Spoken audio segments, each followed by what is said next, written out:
Hi, and welcome to the Politics of Justice. It's me, your host, Amy Austin. I am going to resume the deep dive into Ransomed, which is, nope, I can't ever get this right. There. It's the second book in the Casey Court series. It is for sale everywhere. I think on Amazon it may be either 99 cents or $1.99. One or the other. It's one or the other everywhere. So when we left off, Claire was talking to the police about, I'm so sorry. There's like somebody doing work outside and I can't get away from it. I hope it's not too loud. So when we left off, Claire was talking to the police about Darius and feeling really bad in her heart that she had sort of turned this black man, who's the father of her son, over to the police. And it's not great. It's not a great thing to do, but his behavior was not great. Anyway, so we are starting with chapter 13, and in this chapter, it is a Miles chapter. It starts, the date for the chapter is November 1, 2003. So he at this point, Miles works for the U.S. Attorney's Office as an assistant U.S. attorney, which is the federal prosecutor's office for this district, which in this case would be the Northern District of Ohio, which is Cuyahoga County and who knows, some other counties up there. And I don't know off the top of my head. So, in his capacity, he knows that the office is investigating the Brody family.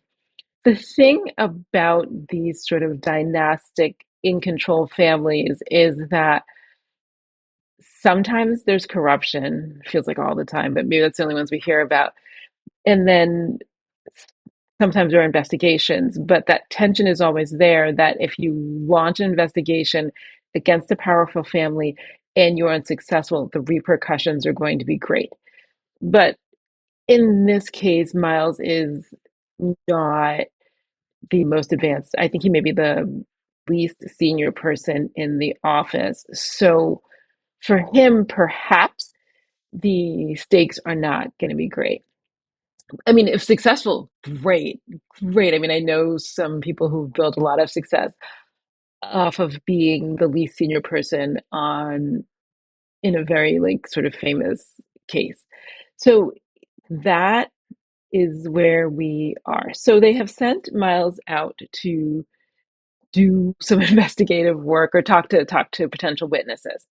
So in the beginning of this chapter, he's plotting his way to the apartment of a woman named Tracy Price.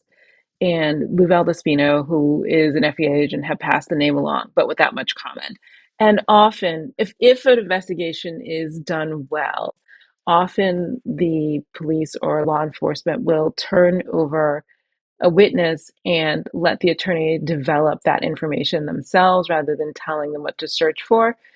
If people are true investigators and not just trying to nail people to the wall or like put people in prison, whether they're guilty or not, it is an effective investigative tool. So he's doing it on Saturday morning, which is, this is the hard part about being an attorney. You work 9 to 5, people work 9 to 5.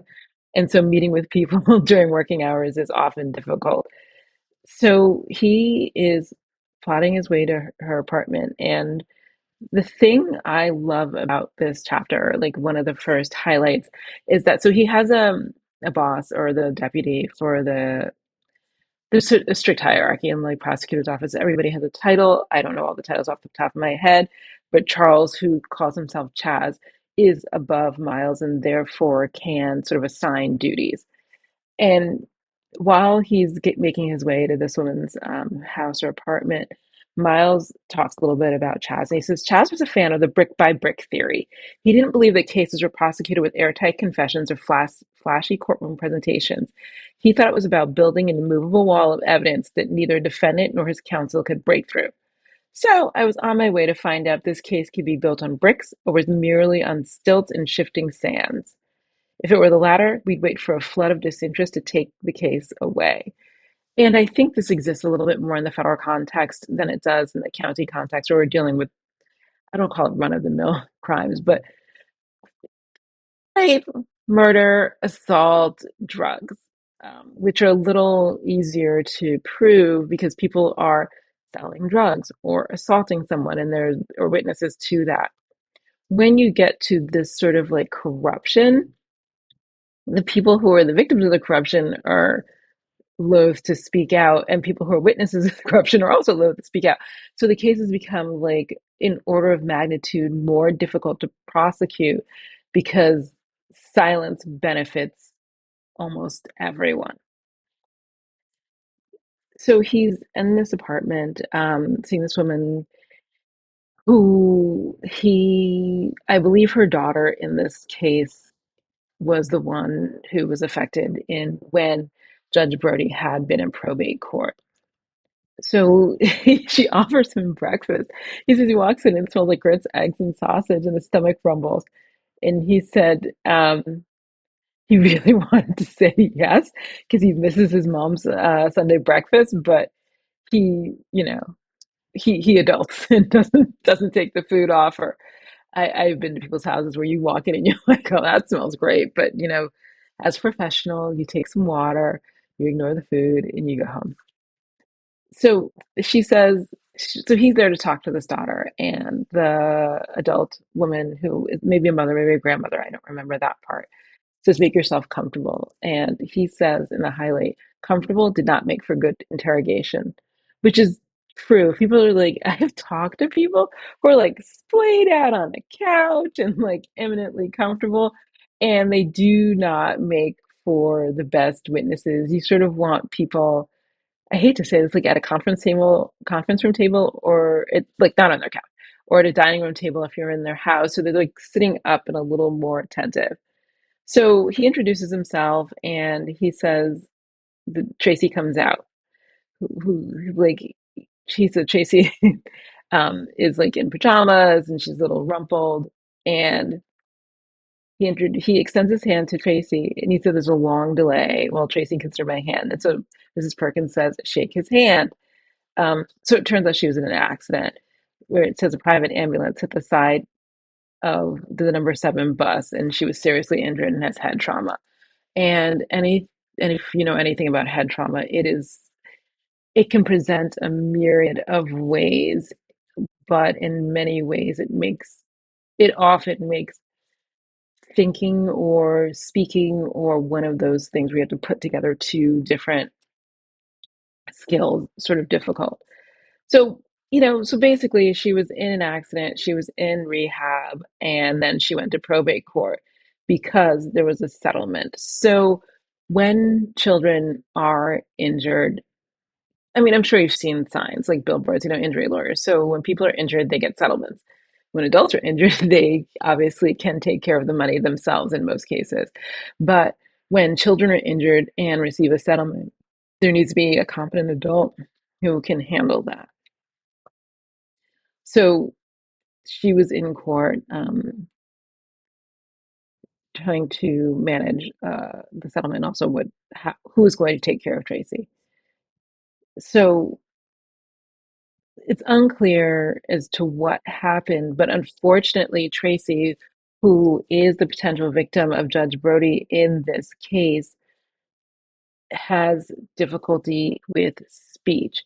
And unfortunately, this is the kind of victim that is often easy to take like advantage of. It's why people in nursing homes or people in certain like hospital wards are easier to take advantage of because they cannot, they could like physically fight back or whatever, but they cannot adequately explain to other people what happened to them, which is, it is just one of those things that's unfortunate.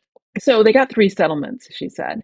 They got one from the driver's insurance company, one from the ambulance company, and one from RTA, the public company that runs the bus, which is about $2 million. And the issue is in this case that Tracy wanted to move out because while she may not be no, it may not be incompetent. She's confident enough to have her own wishes, but probably not confident enough to manage her own money. But this is often happening, and even happens in California with people who are conserved or in a conservatorship. They, and this is like all over the place because people in conservatorships can be victims as well. They would like to manage their own lives, and there are people around them who don't think they can.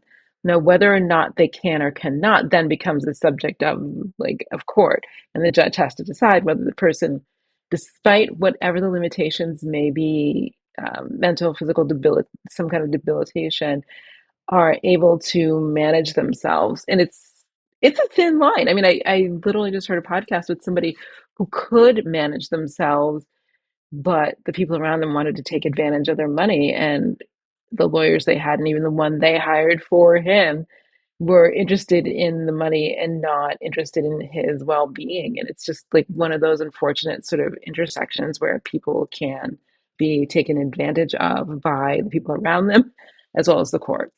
There's the law reveals many deficits.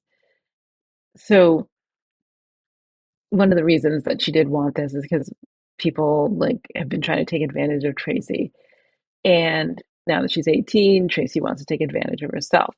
And what he learns in this interview is that in the language is crude, so I probably won't say because I probably stricken from YouTube with the video of this, is that Judge Brody came on to Tracy and sort of like, how do I say this? He took her to like a third location and said that if she performed favors for him, then he would grant her autonomy.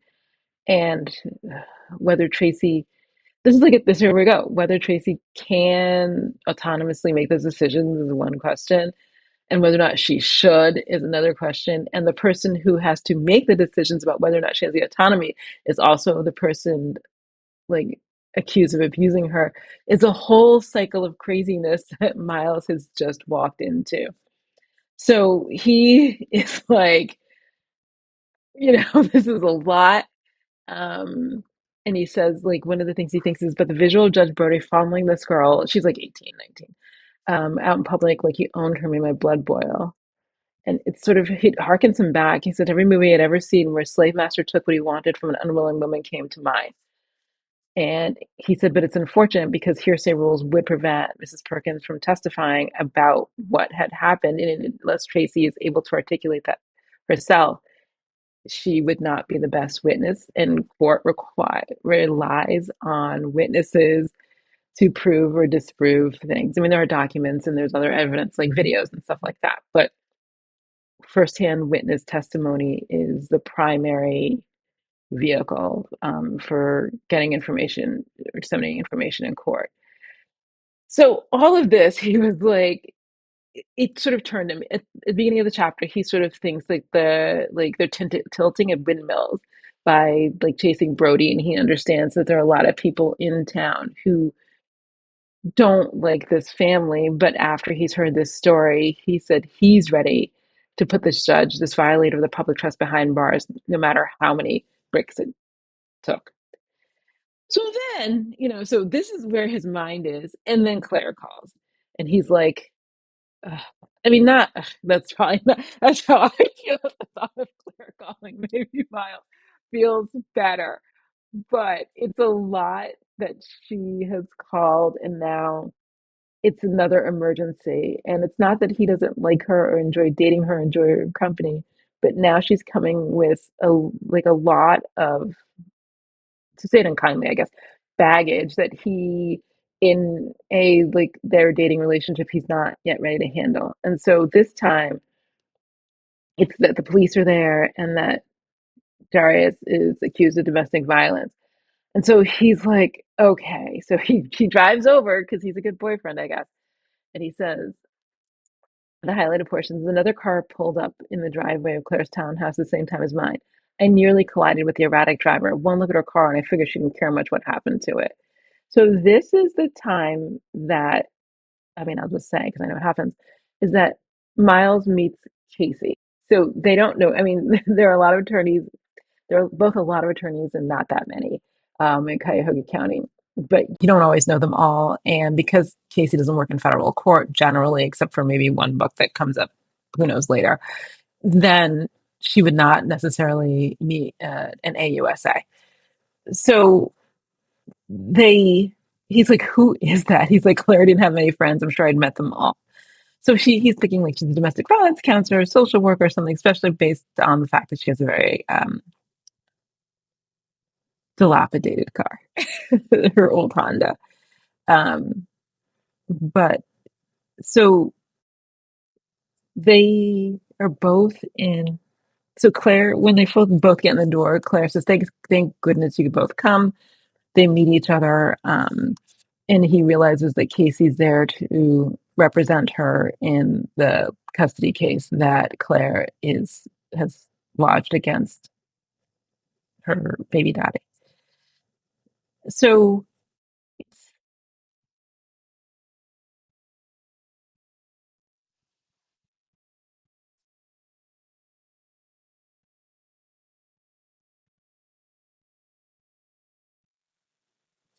at this point, oh God, this is one of these things that happens in real life all the time.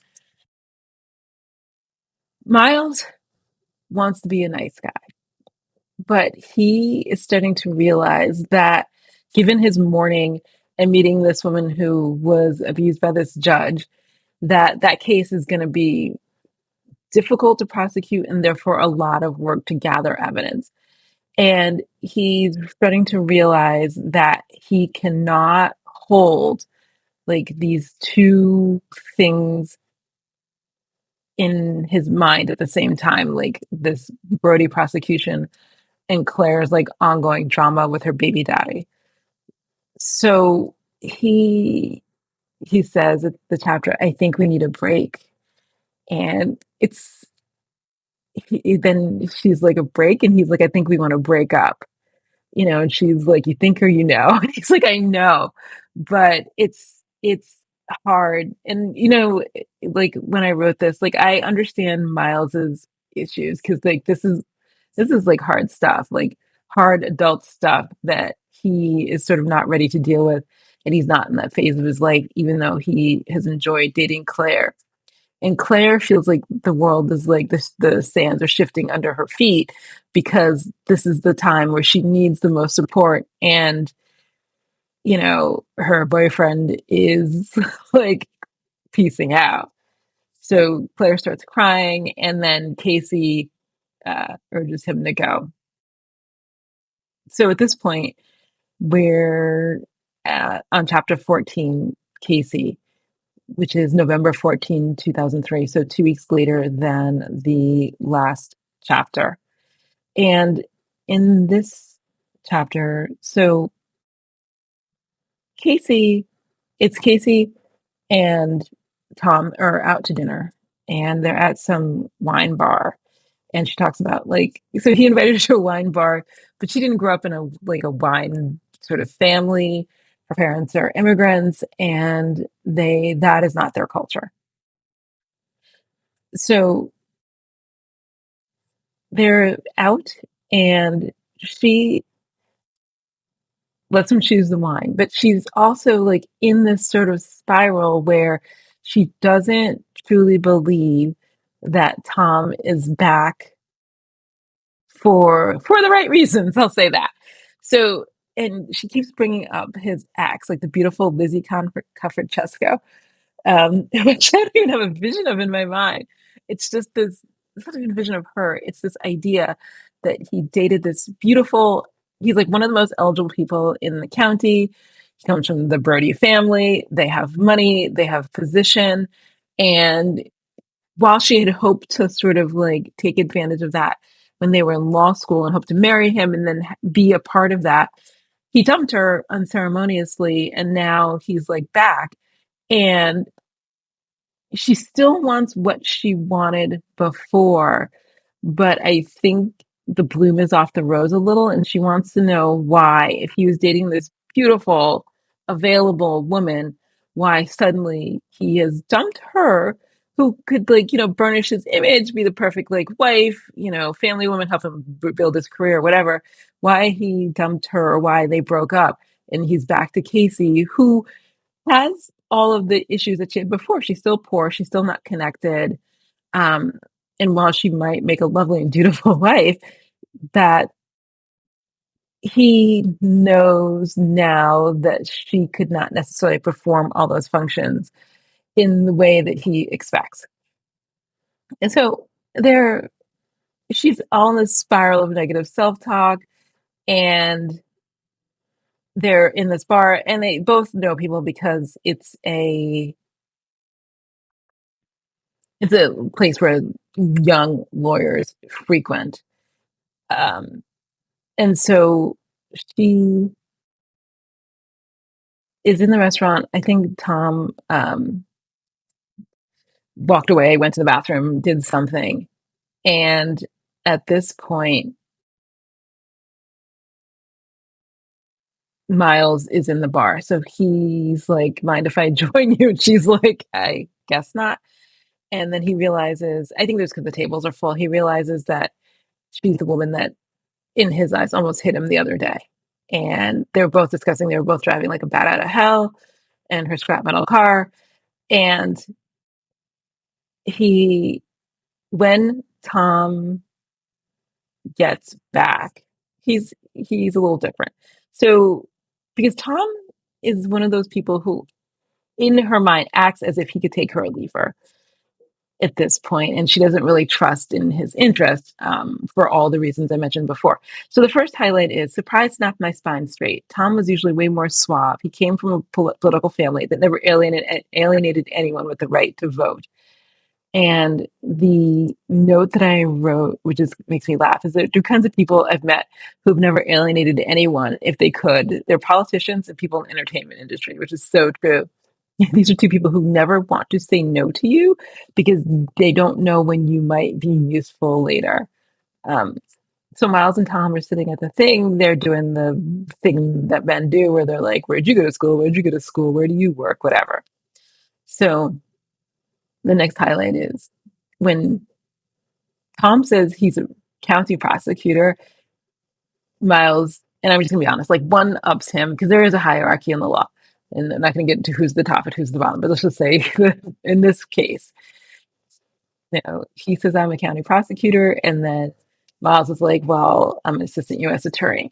And the highlight is this is the highlighted portion. Tom's eyes narrowed in the high stakes game of legal rock paper scissors. Siegel had just smashed Tom's scissors with a rock. I'm sorry. It's sorry.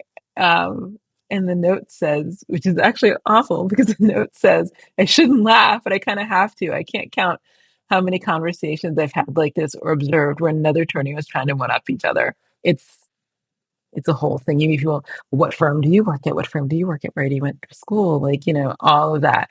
And there's a strict hierarchy. I mean, there's a hierarchy among schools, which is obviously like rejiggered a tiny bit every year with like the US News ranking. There are law firms that have a rank, and there are just like blogs and whatever that are dedicated to like the ranking of law firms based on money and prestige. And so these are like searchable rankings. And then there's rankings in areas of the law. And while criminal law is not necessarily high ranking in and of itself, being a U.S. attorney is slots higher than working for the county. So, at this point, I think you Miles realizes, and it's not from his point of view, but that Tom Brody is related to the Brody that he's investigating, which takes him aback a little. Um, so Lulu, at some point, Lulu, Casey's best friend, also joins the meal. I think it's a lawyer's function, actually. I'm not sure. I'd have to go back and read that in more details. So Lulu says, you should investigate the Brodies here. They're as corrupt as they come. And Miles choked a Little Miss pizza. And it says, hey, that's not fair, Lulu, Tom protested. And Lulu says, I think family legal dynasties are anti-democratic. That's all. And and the note I wrote with this is that there may be a little bit of me in that statement. Political dynasties aren't my thing. They aren't, and I'll leave it there. So later, Tom Okay, so since he can't like one up Miles in the where he went to law school and where he works department, although he does have a more successful political family, he tries to one up him in the woman department. So then he's like, for the first time probably ever in the relationship, Tom is like really affectionate in public with Casey. And the highlight is I didn't remember Tom being big on public displays of affection. It felt really good that he was willing to acknowledge our relationship in public. So I think Casey's a little blind to what's going on here because Tom is doing the like quieres más macho sort of play, and she's like, "Oh, here we go." And actually, the note this is funny. The note says, "I love that Casey's naive to Tom's territory marking behavior." I love that for her. We should all believe that, whatever. So um, then they sort of Lulu is being a little bit of a troublemaker here because she's like, Miles is like talking about, well, how long they've been dating and all of that. And Tom had made it seem like they've been dating since law school, but obviously that's not true. So Lulu like is like a few weeks, and Miles is like, he's like a few years, and she's like a few weeks. And she is just in here. She's like, then he dumped her like toxic waste. And Casey's like, oh, um, so they talked about the Strohmeyer issue that sort of like brought that to the fore. And actually, it's in the Outcry Witness. Nope, wrong book. Sorry, it's not in that book. It is in the Casey Court novella. That's like Nicole Long novella. The wrong book is up there. So he starts singing the "You'll Be a High Flyer" song, which in my head is iconic because I made up the jingle. But it's not iconic anywhere else. Anyway, the next highlight is when Tom asked if I was ready to head home. I had my coat and purse in hand, faster than a teenager at the end of a church service, because she's really uncomfortable with the situation. She's not clear. Well, she knows why Lulu's being an ass because Lulu is really upset on her behalf that she's spending time with this guy who dumped her and is back in her life without any sort of plausible reason. And Lulu doesn't believe in his like, refound love story. And Miles is making her uncomfortable. And so she's like, let me just get out of here. So it says that I had my coat and purse on faster than a teenager at the end of a church service. So they are walking down, and he starts talking a little bit about his uncle and what, like, that his family, there may be issues with his family. And she's like, based on like sort of hints from Miles, and she's like, you know what happened between consenting adults was none of my business. And then my note is, except when it is, because you know what, of course, given the way that my books go, it's going to become her business. So I know I only did 2 chapters, but I'm going to end here for today. And I'm excited. It's so interesting to go back in these books because there's so much of the writing that I like. Like in my head, okay, I know what the flaws are with books because you go back and you can see the flaws, but there's some like great things that I like. And I'm so happy to be able to share with you like the parts that I like and the little like backstory and the sort of things that I think are like well written or sort of funny and sort of iconic and how naive Casey is sometimes. Like you just want her to be, sometimes I want to beat her about the head and be like, come on now, you know better. But naivete is what it is. It only works because it works. So let me say that, well, okay, so this video is sponsored by Audible. And this week I am reading and listening to yet another book. And this book is We Don't Talk About Carol by, actually, I'm just going to look on my Kindle to see the other Kindle app to see who the author is. Hold on. It's spinning. Oh, We Don't Talk About Carol. Oh, it's just updated by Kristen Berry. Sorry, I've downloaded for the book since I guess I was in that one. Kristen L. Berry. And it is I guess I don't even know how to describe it. It's as if a true crime it's like the combination of women's fiction and like a true crime podcast. So the main character is investigating Carol, who disappeared in the 60s. Yeah, I think it's the 1960s. And it is her aunt who disappeared. And these people have been missing for 60 years, I guess. No, they would be in the 80s, 40 years maybe. And in the book. So it's a combination of that. And so she listens to a lot of true crime podcasts, the main character, and she sort of takes up the mantle. She used to be a journalist, left journalism to go in corporate, which a lot of people do because journalism is a contracting industry. But like, she's very interested in this. And the thesis of the book is that all of these Black girls disappeared from Raleigh. I'm so bad with this. Wherever Shaw University is, in the Carolinas. Let me just say that. In the Carolinas.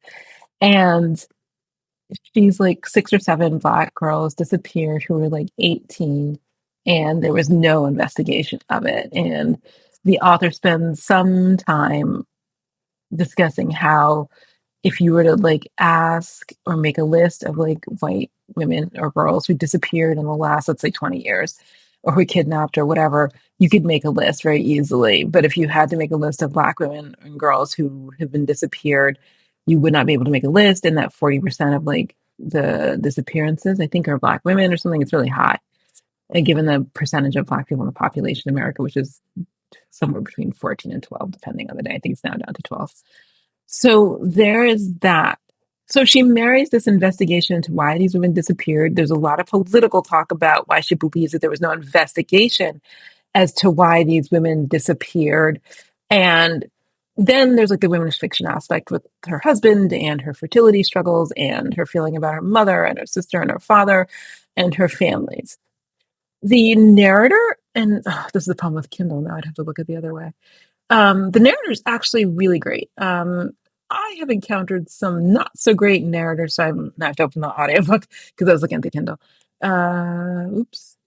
Oh god, it just, sorry, the whole thing it updates. Let me just hit manage. So, oh god, national bestseller, yada yada yada. Why would they tell me who the narrator is? Oh, it's not easy to find. I'm looking on unfortunately, on the iPad. So the narrator's really good. I think she's a woman. She does women's voices well. She does men's voices well. You can distinguish between the voices very well. Um, so that part is interesting. I think the book may be a little preachy, but I'm okay with that. I know probably I looked at reviews, people are not okay with that. So even though I agree with not the ability, I agree with the idea of clearly delivering political messages in the book. Subtle. There's something to be said about subtlety. Uh, so the narrator is great. I would really recommend that. When I'm reading the Kindle part, it's fine. But I think my biggest issue with the book is that it's a little, I don't say overwritten. It reminds me of like when people write early romance. If one more person discusses how they feel about their curls bouncing on their face, the curls laying on the pillow, um, I don't think that it's. I don't like it when writers write about people, and I know they're trying to describe the person. So like at some point there's this one woman who's like an older woman who's, I don't know, she's my aunt, sister, whatever, that she talks to during her like citizen sort of investigation. And she's like, her copper curls did this and her copper curls did that. But even the protagonist at the beginning talks about like, I did something and my curls swished about my face. And I'm not a fan of that. I know she's trying to like convey how people looked and like this person's cinnamon colored and this person's whatever color, but it's not my favorite. Not my favorite in writing at all. Although I will say I read a book recently where the character never talked about himself, which I think is probably realistic, but nobody else reflected what he looked like. And so I was like, well, this person's a void and this person's too much. But what are you going to do? I will include the link in the show notes. You could get the book on Audible. And if you're not a subscriber, it would be free to you. And I'll also leave the Kindle link in the description should you want to try the book. It's One of the better ones I've read lately. I'm constantly looking for different ways that people interpret crime rather than just a procedural or just a psychological thriller. And this is an interesting way to go about it. So that's all. I will see you in the next episode of Politics of Justice. Have a great day.